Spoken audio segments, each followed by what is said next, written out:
One Piece. This is One Piece chapter 1171, Ragnir.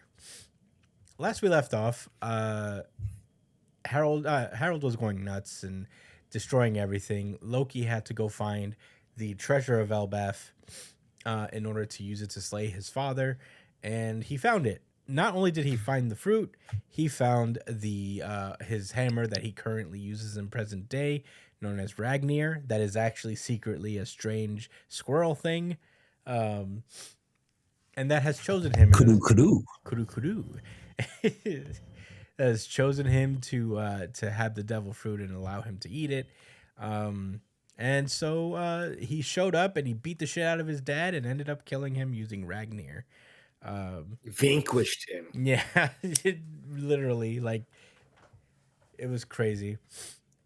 And now we're picking up where that last chapter left off, where everything has settled down now that Harold has been defeated. We open with Scopper talking about how he had a terrible vision, plain as day, of Harold venturing forth from this castle and laying waste to the world until it was nothing but ruins. And I'm like, was that his observation hockey, perhaps? But probably not. I don't know. He did see into the future, technically. That's why he probably showed up here. But anyway, he starts talking about how, like, it's hard to imagine with the way his wounds healed themselves that there was actually a way to stop him. So Ja Rule talks about how it chills him to his spine to think what might have happened had Loki not been here. And Shanks is like having some memories of Harold introducing himself to Shanks, and with his dad being like, "Oh, speak your desire, and whatever it is, you shall have it. You've been so deprived, my poor son. Those miserable peons are not people. Forget what happened in the lower world." And Shanks is like gripping the arm with his Covenant tattoo on it, and he's just fucking angry. And Scopper's trying to calm him down. He gives him a hug. He's like, "That's your bad habit. Don't you dare regret your birth." And he's yelling, "Don't you dare." Yeah, he's like, "Why did Harold have to die? He was too pure-hearted to deserve that. If only I..." He's like, "It's not your fault. You still have a role to play, Shanks. I guarantee it. Everyone's life has meaning, but you have to keep a level head." And we cut over to Loki, fresh off of killing his dad. Just crying and being like, "This is what he gets for loving his country. It's a cruel joke." And we cut back to Marie-Joie, where Emu is yelling at her bum-ass employees about how, it's like, "We had a fucking great opportunity just now to get an ancient giant, We had an ancient giant, and not only that, he would have had like a great power and an immortal body, and you say he was killed? By whom? What is an Elbaf?" And yeah, Emu was tight. What the hell happened, guys? Genuine, like, this must be the 12th times I put you guys in charge of something, and it went like to shit immediately. The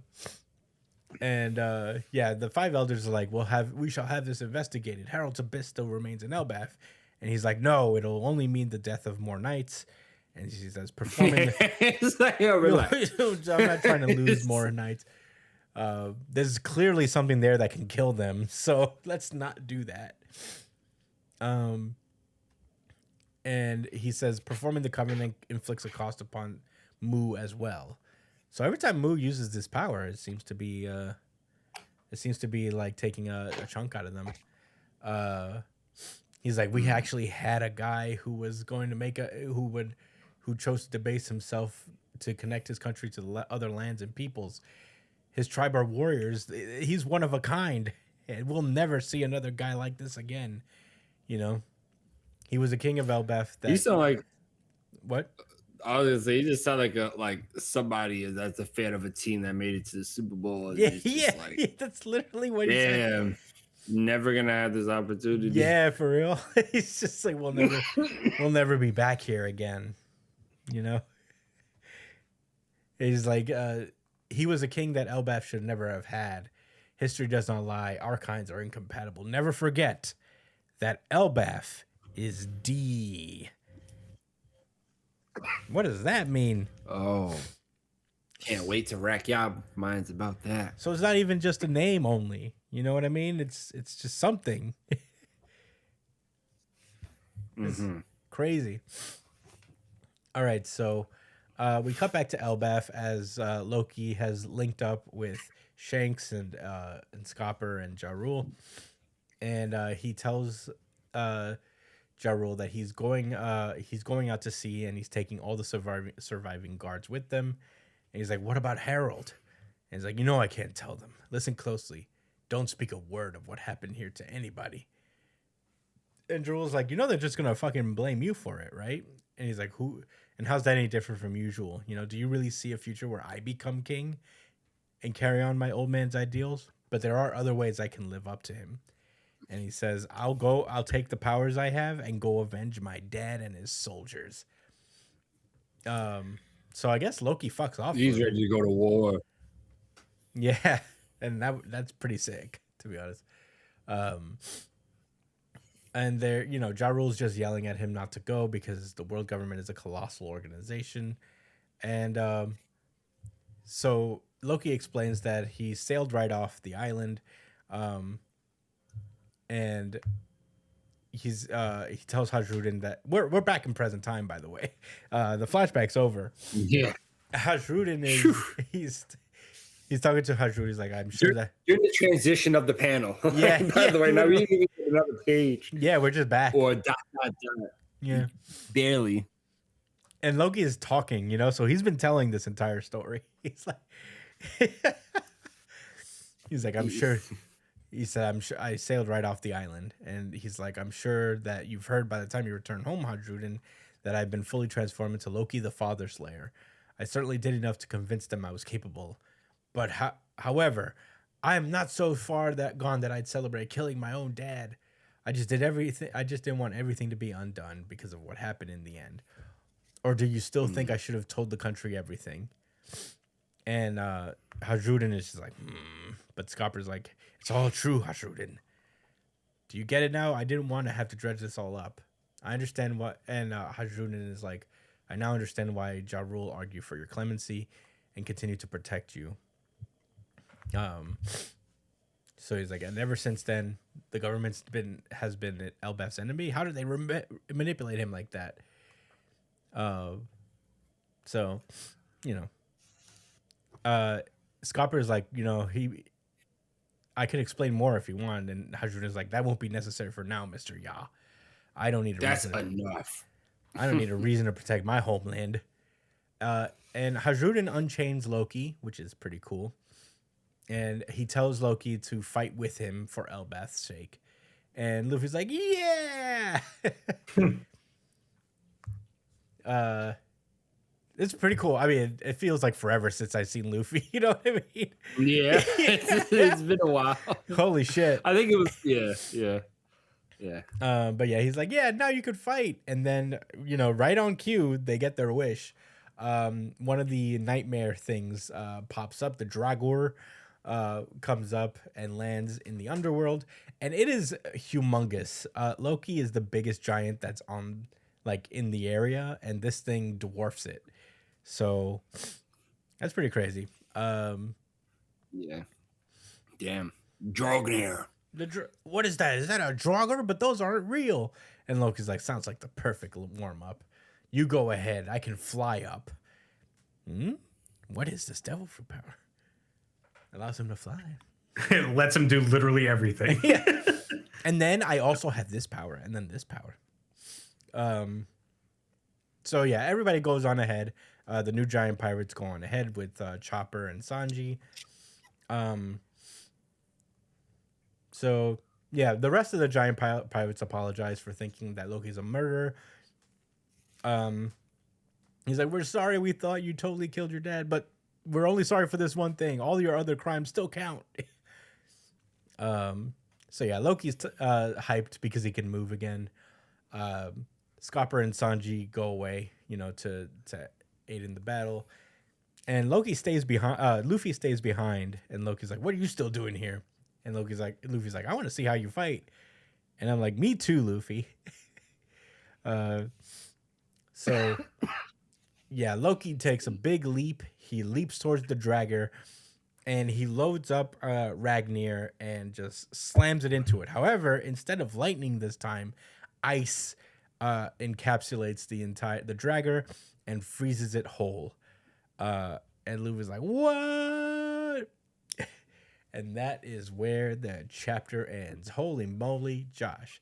What did you think about One Piece chapter 1171? RGC. Hey, Brian. I wish it could be my RGC. Aww. I'll give a little bit more context to why it's mine. It's Certified RGC. Certified RGC. Certified RGC. Okay, where to begin? Well, I'll tell you guys the first thing that came to my mind that I wanted to talk to you guys about. If you go to page 12, I believe that's page 12.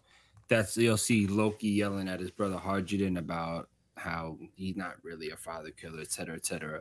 But there's a panel at the bottom that shows Luffy's face. Right? Are you guys looking at it? Uh-huh. Mm-hmm. Right? Now, that's the face of somebody that just found out that all of his heroes are actually just gooners. That's what it looks like. Oh, And, he just heard the story. All of that. Yeah. Yeah. And I can say for a fact, like, there's a lot of memes, but I just finished reading the entire backstory again, and it's so cool because I caught up to it the week we came out of the flashbacks. I'm fresh off of the goonery, you know what I mean? Yeah. There was a whole cataclysm because goonery got in the way of global conquest. You know what I'm saying? A lot of futures got rerouted and fates twisted Because of the undenying force, right, of goon. So I just appreciate Oda for that, because he's with the times. He knows what it is. Yeah. He knows what it is. Okay, so also, did Loki cast Blizzaga? Yeah. Or right? Or Is it perhaps that he is the child of a frost giant as well? Well, frost giants haven't been introduced Because yet. his mother had an icy heart. Well, maybe it had. If he uses another element, then it's over. Well, he could be the Avatar. it could be either, obviously this is just like an element of Ragnir, or that the thing with Loki's eyes is like indicative of a special ability that he may have intrinsically that's separate from his devil fruit and separate from Ragnir.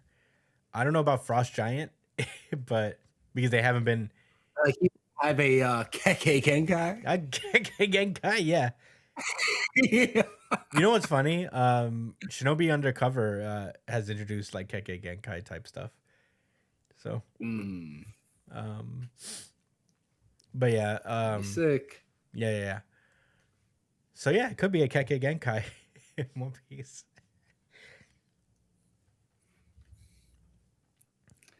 Yeah.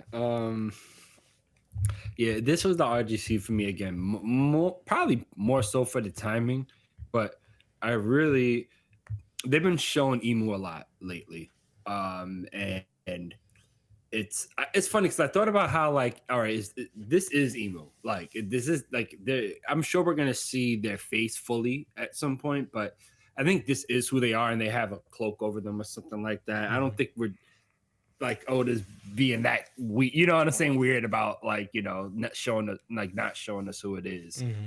I don't think it really matters how I think it's just we'll see exactly how their face looks if they have something like that in the first place. But yeah, Emu was sick, and we learned that they're harmed by the knights being hurt as well. Yeah. Oh, I guess like dying straight up. They're at least affected by I it. think that's really important to pay attention to. Um, right. There was something I showed in the group chat like a few days ago. I just want to bring it up again here. There was a moment when Harold had clarity after Loki was, violated his shit, after eating the fruit. And you could tell the mark was like, it was messed up. Like he had a huge gaping like wound, like where the covenant mark was. Mm-hmm. But as it started to regenerate, he was losing his like will, like, his own will. So that's gotta be important too. I mean, if that affected someone like Harold, it's got to be a special weakness for the for the elders or the other golden. Oh, yeah. I mean, what's the holy Oh, knights? So I think that's going to be relevant, Yeah, definitely. without a doubt. We cracked a lot of jokes about Shanks and his arm being taken away by the fish. I don't think he did it on purpose. No, I know it was phrased that he made a sacrifice. I don't think he but I had to believe that it was also like less of a. It was like, all right, well, at least I don't have to worry about this being a thing. Mm-hmm. Who knows? Maybe Yeah, he'll no, I talk think about he that, or views maybe it. he did something to nullify it. I think he views it as a sacrifice in retrospect. It's more of a like, well, I'll consider it a sacrifice for the greater good because I basically saved the guy who's gonna save all of us. So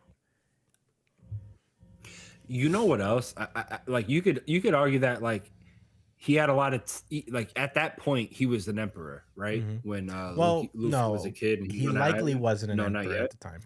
He became an emperor after that. I think like right after he headed to the Grand Line and started doing crazy shit. Oh, I don't think he after was an left emperor quite Windmill yet Village. because that would have Wow. been maybe like 10 years before the story truly got started in present day. So Really, that was 10 years prior. I think so, something like that, because Luffy would have been Jeez. like 7. He left the island when he was 17. Yeah, and Ace was like 10, so I think he was 7 when Shanks saved him.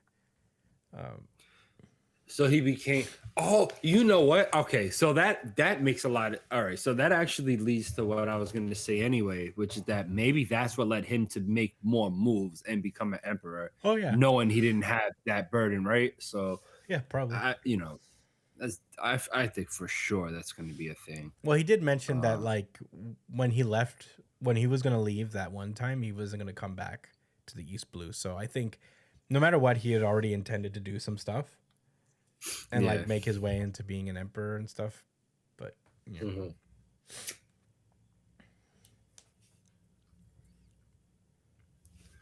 I don't have that much more to say. I'm really curious about your thoughts. It was just a great chapter, and we got some nice intrigue about Elbaf being D. Mm-hmm. I guess it's just a safe haven for the Davy clan. Mm-hmm.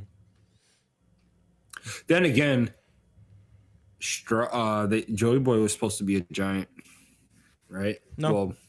Well, that's a theory. it's possible because the straw hat that Emu has is huge. So And Joy Boy is an Elbaf tail.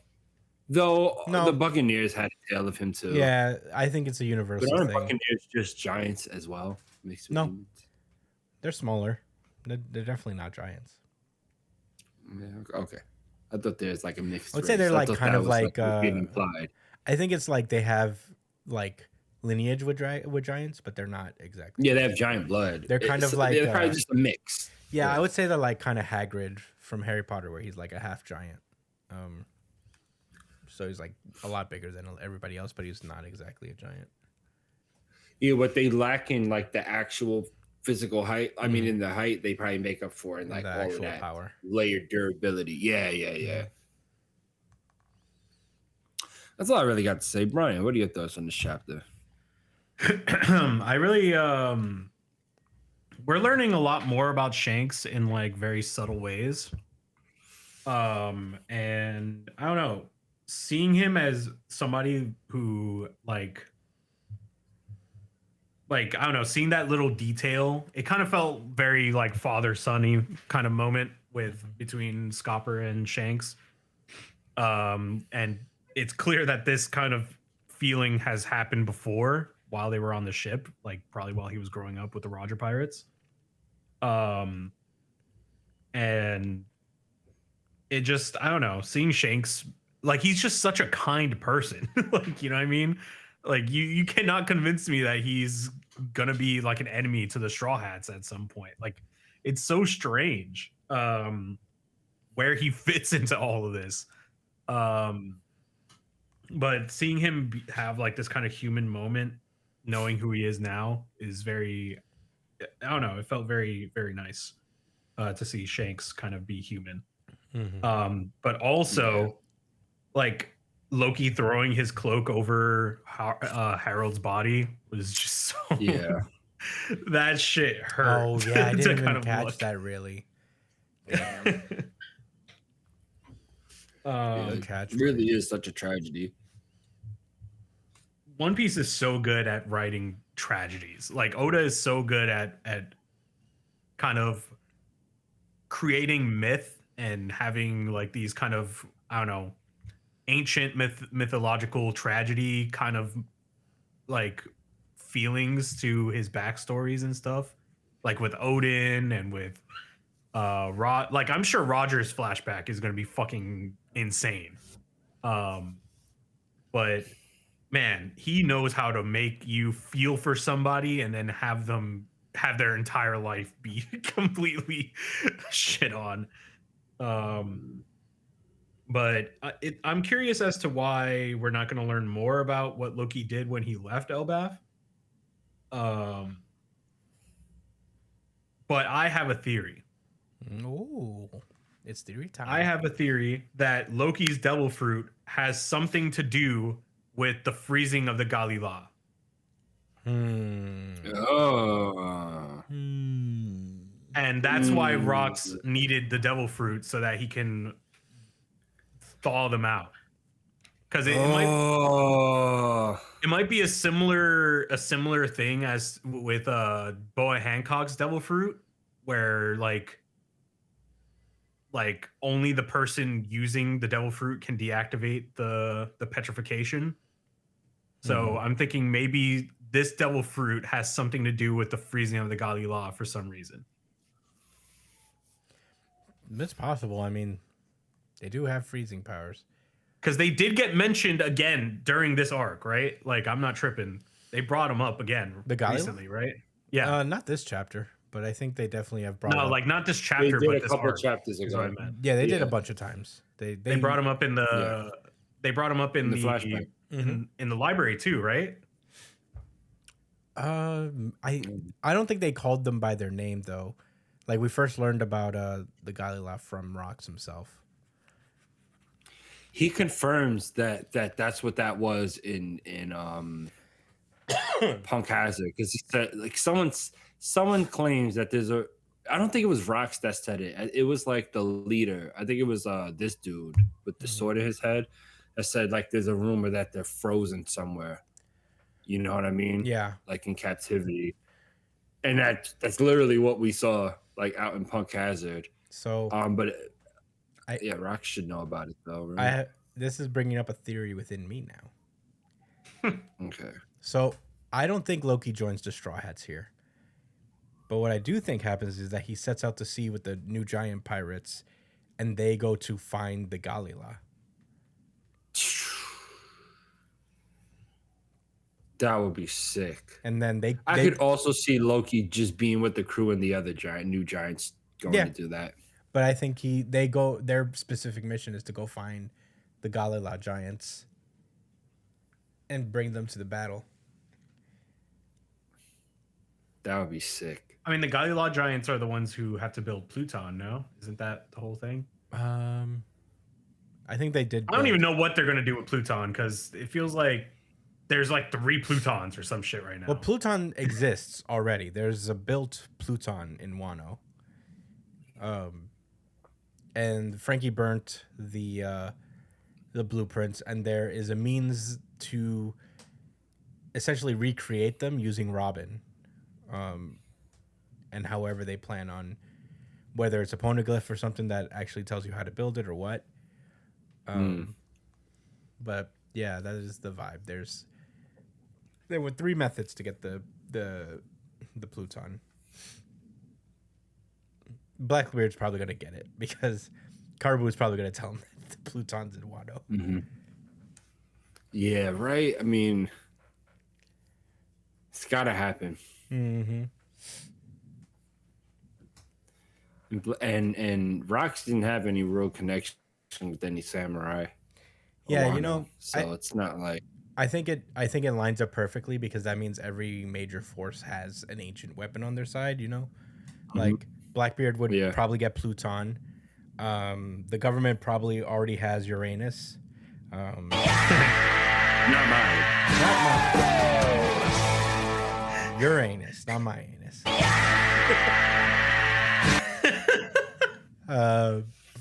And the Straw Hat side, for lack of a better term, has Shirahoshi and Neptune, or Poseidon, rather.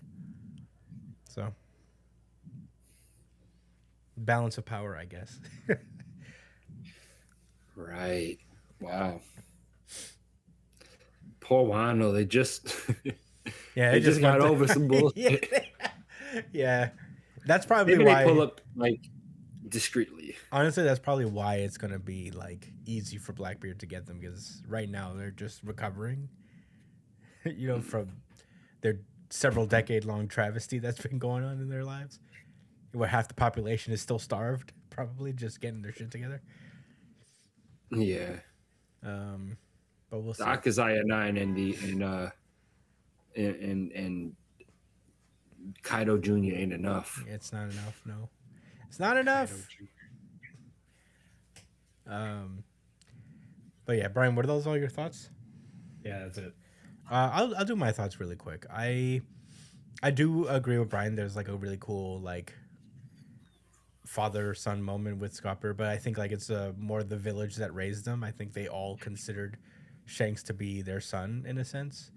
It makes me think about what they think about Buggy after all these years and his ascent into emperorhood. It also makes me think, where did they fucking find that kid? Because they had Shanks longer, and then somehow they ended up with Buggy. So I'm very curious as if we're ever gonna get a Buggy flashback. I'm sure they were on Roger's crew, right? We gotta have a. Do you think there needs to be a Roger's crew story? It doesn't have to be an expansive. I think we do have to go. Something, right? I think we do. We will see Roger's life probably in Laugh Tale. Yeah. Right. I think when that would be the time. Yeah, because even though Roger, is not as at the moment not as revolutionary or complex as we thought he was in his youth, there's definitely like a lot more to dig into. It's of my opinion that God Valley really like changed Roger and made him more serious. But yeah, I mean, there's too much there with Roger to really like to just leave it at that. You know what I mean? But I really am just curious of how they would react to Buggy. If Buggy were to ascend to Elbaf, what would Scopper say to him? It'd be like, look at you. You fucking made it. Did I ever tell you guys my like big boy Buggy theory?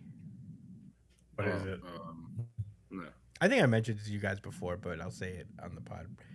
Is that I think that the big secret and that secret civilization that used to exist were clowns, like Buggy. And Buggy is the last of that race. You might be cooking, Your Honor. Why clowns? I don't know. Why do you say that? Because clowns bring joy. What if Joy Buggy Boy is the real ancestor of Joy Boy? What if Joy? Yeah. His nose is just like that. Blackbeard, real, right? son like, of Blackbeard, son of Rocks, Buggy, son of Joy Boy, or distant descendant of Joy Boy. Wasn't Joy Boy a Davy, or am I tripping? Joy Boy was a Davy, it seems. And you seen the way he was moving the people? That means I think Buggy it just would have to be a Davy. I think it would just make sense in a way of in a comedic way of Buggy failing upward and finding the Yeah. ultimate pinnacle of him being some kind of prophecy child. You have talked about this before, but this sounds so real. And like there's an actual point to make. The craziest anchor to this theory, in my opinion, is him saying that it's his nose is really like that. Which was a gag from so much earlier in the series, but there's no way they made a point of making that gag again in the live action, which is like it's funny, but it's not that funny. To me, it's more of like a key thing, like you better have that detail. Yeah. You know. I just think I think Oda is really going for something and having Buggy fail upward to an absurd degree.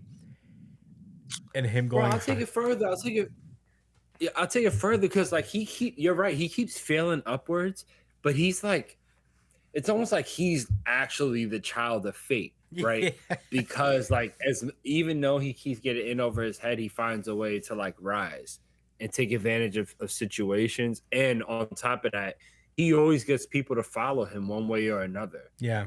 Even Crocodile and this dude are low-key following his will, you know, because they just were aimless. Well, I'm sure Crocodile always had plans, but I think it comes to a point where like Mihawk and Crocodile, they're not going to be the ones that Cross Guild is loyal to. That, you know, if they want to control their army, they have to have Buggy around, and even though they fucking hate it, they are kind of at his whim at this point. But yeah, that's my big Buggy theory. If I could digress for a second. But yeah, that's what like came up to me, and seeing, you know, Loki finally be free and do his like cool ice move. It still makes me very curious. One Piece is unfortunately off next week, which is like, come on, Oda. Corny. Come on, Oda. You had a couple weeks off at this point. You need more. The Draugr wasn't enough, bro. It wasn't enough, bro. I need more. I need more One Piece right now. But yeah, I'm excited to see what comes next. I really enjoyed this chapter. It's not my RGC exactly, but man, very good chapter though.